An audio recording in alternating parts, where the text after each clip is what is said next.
Olá pessoal, bem-vindos aí ao canal, a uma série de vídeos que eu resolvi gravar depois de muito tempo enrolando, depois de várias pessoas me pedirem para gravar alguma coisa, resolvi então fazer uma série de vídeos sobre programação em Java. E na realidade a gente vai falar sobre o básico aqui nessa primeira série, espero que ela seja útil para você, especialmente que está começando no universo da programação, que está começando com Java. E a ideia é, se esses vídeos forem úteis, se o pessoal gostar, a gente faz outros aí aprofundando os conceitos, tá bom?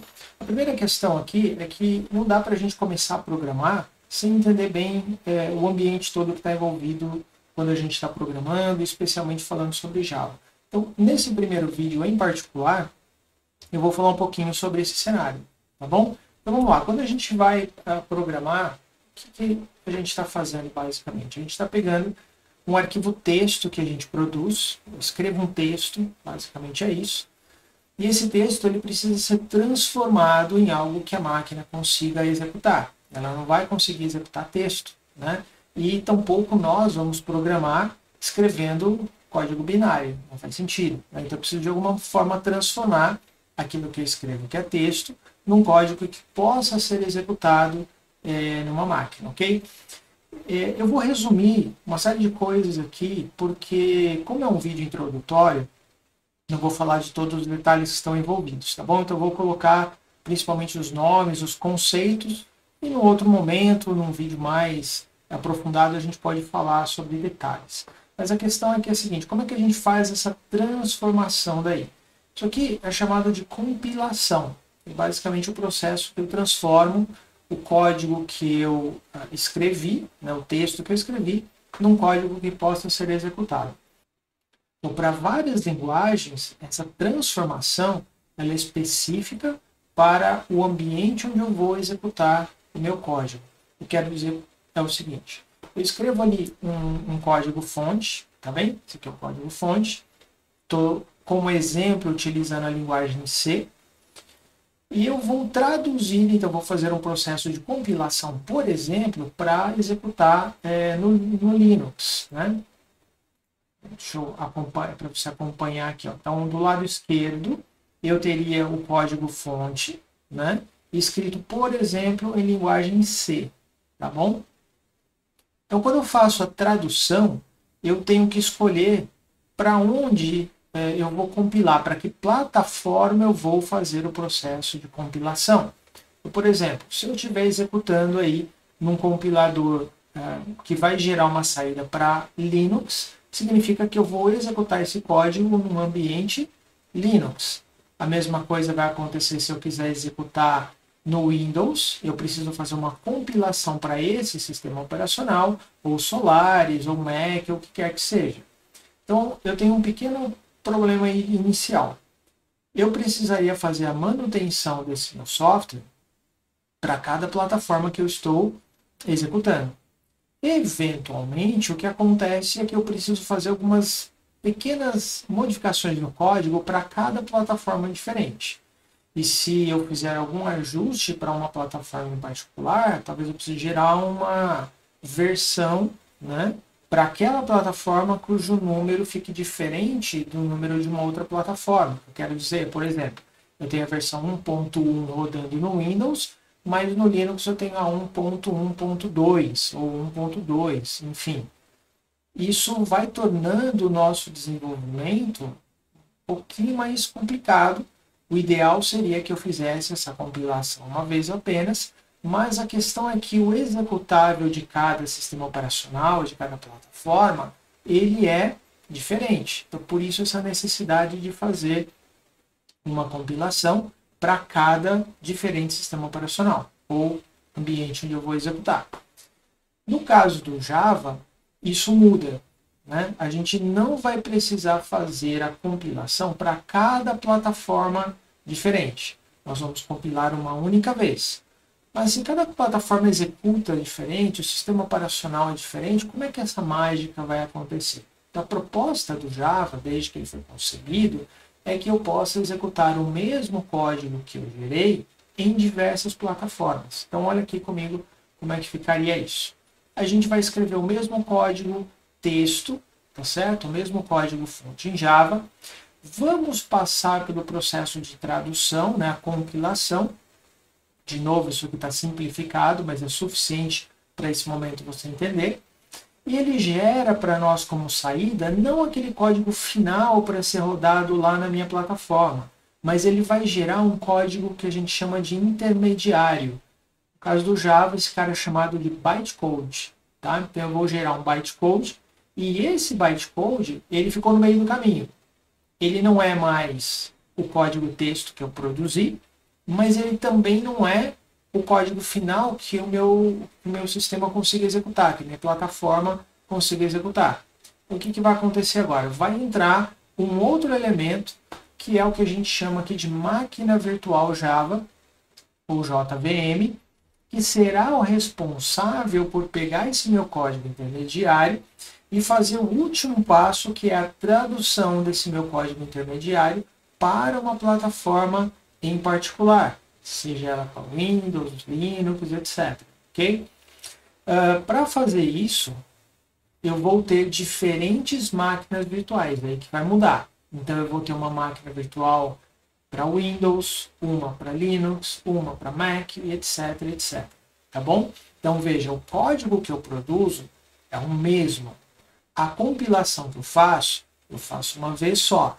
Mas, no momento que eu for executar em um sistema, em uma plataforma, aí eu vou ter uma máquina virtual diferente para cada plataforma instalada e ele vai conseguir fazer então essa tradução para a gente, tá bom?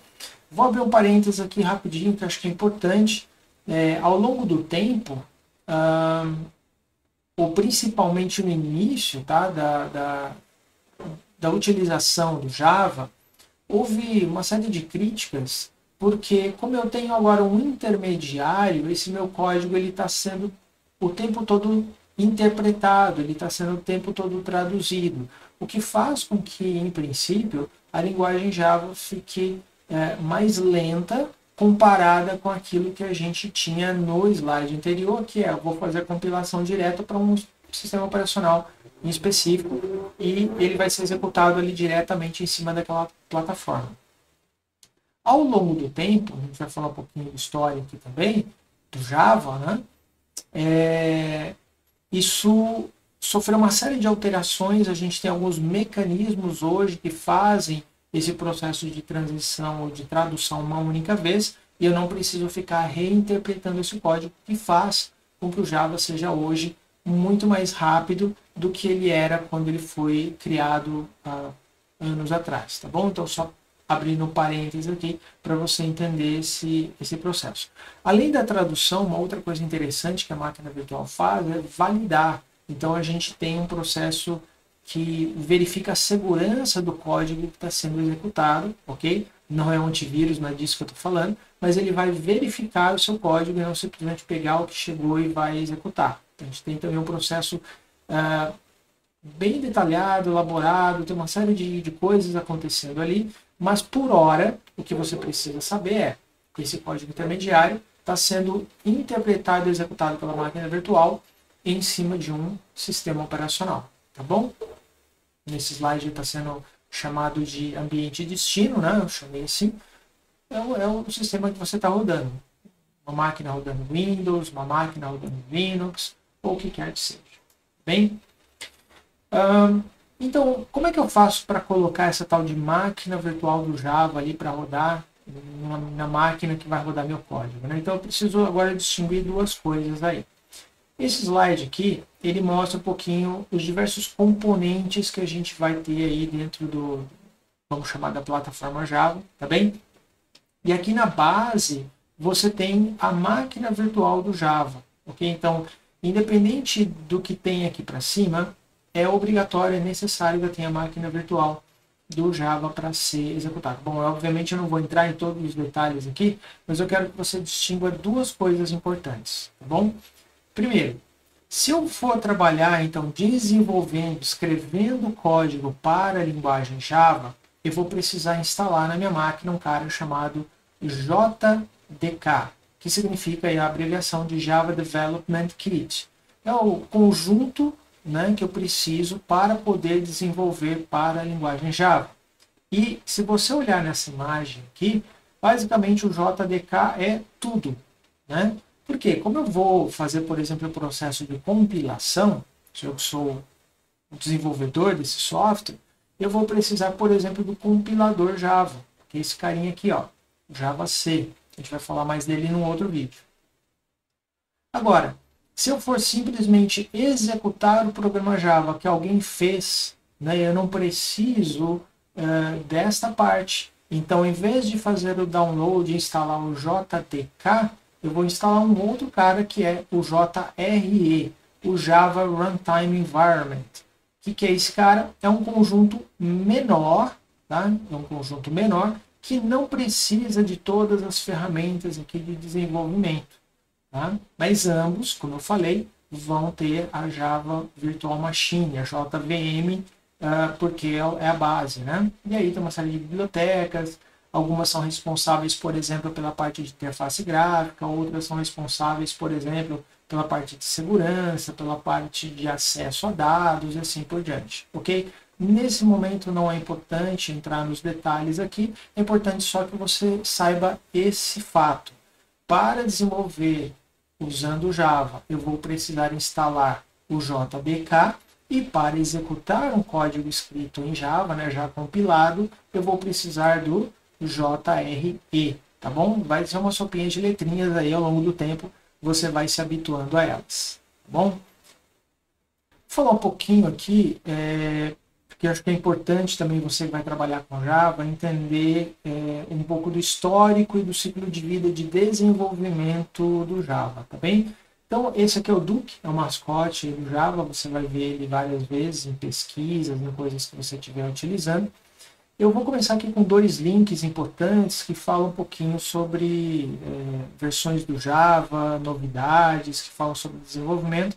Vou deixar esses links fixados aqui no canal para vocês poderem acessar depois. Começando aqui com o dev.java, eu trouxe aqui uma imagem que conta uma coisa bem importante. Tá? O Java foi criado dentro da Sun Microsystem e depois foi adquirida pela Oracle. Então, durante alguns anos, a Oracle é quem determinava o momento de lançar as novas funcionalidades, as mudanças na linguagem. Só que nos últimos, em determinado momento, a Oracle estava focada, bastante focada na questão do desenvolvimento dos seus produtos para a nuvem, né? E o Java perdeu um pouco daquele ritmo e começou a demorar bastante para ter novidades sendo lançadas. Esse gráfico aqui mostra, por exemplo, que do Java 8 para o Java 9, nós tivemos aí um intervalo de 3 anos, né? É muito tempo, pessoal, muito tempo para você lançar atualizações da linguagem. É verdade também que a quantidade de funcionalidades foi bastante grande, mas isso também é um problema, né? Porque na hora de fazer uma migração, tem muita coisa para ser ajustada, alterada e tal, então é problema de qualquer maneira. Bom, resumindo a história aí, atualmente quem controla isso é um consórcio, né? Quem controla, vamos dizer assim, a evolução da linguagem é a Eclipse Foundation, e isso reduziu drasticamente o tempo de lançamento da linguagem. Então hoje a gente tem um ciclo que a cada 6 meses você tem uma nova versão sendo lançada e você vai conseguir olhar aqui nesse gráfico, a versão 10, 11, 12 e assim por diante. De 6 em 6 meses nós temos um lançamento, então são 2 lançamentos por ano, né? Então março e setembro basicamente é o que tem sido feito. A gente tem aqui atualmente a última versão LTS, vou falar um pouquinho sobre essa sigla daqui a pouco, é a versão 21, tá bom? E ela trouxe muitas novidades, coisas muito interessantes que modernizaram e melhoraram bastante o desempenho do Java. Então isso aqui é para você ter uma ideia inicial do ciclo de desenvolvimento, tá bom? Cada nova versão do Java e cada nova funcionalidade que ela é proposta, a ideia é que ela passe por um ciclo de, vamos dizer assim, 2 versões do Java antes de ser incorporada como sendo estável. Então vamos pegar aqui, por exemplo, records, né? Não precisa entender muito bem isso aqui agora, mas só para você entender, os records foram propostos e foram lançados em versão preview na versão Java 14, tá bom? Segundo preview na 15 e finalmente padrão na versão 16. Então, como eu falei, pelo menos 2 versões preview antes de ser colocada como padrão. Às vezes vai levar mais tempo, então pega aqui, por exemplo, uma mudança que teve no Switch, levou 4 versões preview antes de ser colocado como standard na versão 21. Então pode demorar mais tempo, ok? Mas a ideia é que leve pelo menos 2 previews antes de ser marcado como standard. É um padrãozinho, tá? Não é uma regra, mas é um padrão, tá bom? Então aqui são algumas novas funcionalidades e quando, né, em que versão do Java elas foram lançadas. E por fim, aqui é um almanac, né, um sitezinho chamado Java Almanac, o link de novo vai estar fixado aqui na descrição do vídeo. E ele mostra algumas coisas bem interessantes, tá? As versões diferentes do Java você consegue comparar com as anteriores. Tem um link para você fazer download tanto do JDKs quanto do JREs de cada uma das versões, tá bem? E a coisa mais interessante que eu queria mostrar para vocês aqui, que é importante conhecer, são essas marcações que vocês estão vendo aqui em vermelho, verde e cinza. O que significa? As marcações em vermelho indicam versões que não estão mais recebendo suporte, EOL, que seria o End of Line, que significa que, olha, não temos mais desenvolvimento, suporte para essa versão. As versões em verde são as versões LTS, que são as versões que têm um tempo de acompanhamento, de evolução e de suporte muito mais longo. Você vê que até hoje nós ainda temos suporte à versão 8 do Java. E de quebra eu vou dizer para você que nós temos muita coisa escrita em versão 8 do Java. Então é necessário aí ainda um longo período de manutenção, de porte dessas versões anteriores do Java para as versões mais novas, e isso não vai acontecer tão rápido, porque é preciso custo, né? É preciso investir para fazer isso, dedicar times, então isso vai ser feito ao longo do tempo, vai levar bastante tempo ainda para isso ser atualizado. A gente, num outro momento, pode falar mais sobre isso. Então, atualmente, quando se começa um novo projeto, a ideia é que eu comece esse novo projeto numa versão mais recente do Java e que seja LTS. Se eu quiser testar uma nova funcionalidade que está em lançamento, eu posso usar as versões em desenvolvimento, né? Então, por exemplo, a gente tem, no momento que eu estou gravando esse vídeo, está aqui em desenvolvimento já a versão 25, né? 24 também. Cada uma delas propõe novidades, propõe novas ferramentas. Então eu posso testar se eu quiser, mas a ideia é não colocar isso aqui em produção. Por quê? Porque, primeiro, não é uma versão estável, ela não está ainda, vamos dizer assim, oficializada e tendo suporte, então não arrisque, não coloque nada em produção que não seja LTS, tá bom? Tem mais 2 links que eu também vou colocar aqui, que é interessante depois você navegar, conhecer. Só comentando o primeiro deles aqui, é um índice que mostra a utilização, a busca, pesquisas sendo feitas em diversas linguagens de programação. E aí você vai poder observar que Java tem estado entre as 3, 4 linguagens mais usadas, pesquisadas no mundo, já há bastante tempo. Então isso mostra que é uma linguagem que ainda tem um longo tempo de vida e tem evoluído bastante. Então não é uma linguagem que parou no tempo.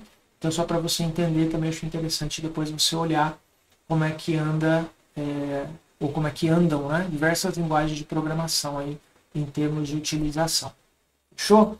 Então, para que esse vídeo não fique muito longo, eu vou encerrar por aqui. Foi só uma introdução do cenário para você conhecer um pouquinho do Java. Nos próximos vídeos a gente vai começar a ver um pouco mais da parte prática, tá bem? A gente se vê lá. Um grande abraço.